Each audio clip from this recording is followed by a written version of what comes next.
কত সুন্দর কুঁড়ি এসেছে ড্রাগন গাছগুলোতে, দেখতে পাচ্ছ। প্রথমে ফল হয়ে গেছে, কিছু ফল কাঁচা আছে, আবার এই নতুন ছোট ছোট কুঁড়ি এসেছে।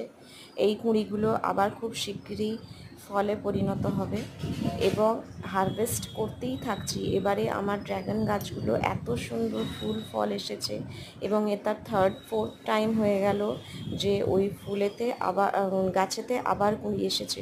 কোনো রকম পরিচর্যা ছাড়াই কিন্তু এবারে ফল হচ্ছে এবং ফলেতে এবং গাছেতে আমি সেভাবে যত্ন করিনি, কারণ প্রচুর বৃষ্টি হচ্ছে, কিছু সার খোল দেওয়া যাচ্ছে না।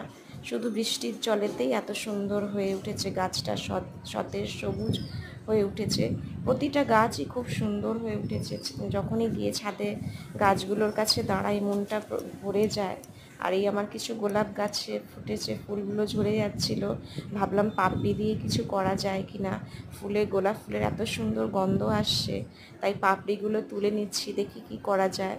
যদি কিছু করি তোমাদের সাথে অবশ্যই শেয়ার করব। তোমরা ভালো থেকো, ভিডিওটা পছন্দ হলে লাইক কমেন্ট করো। Thank you.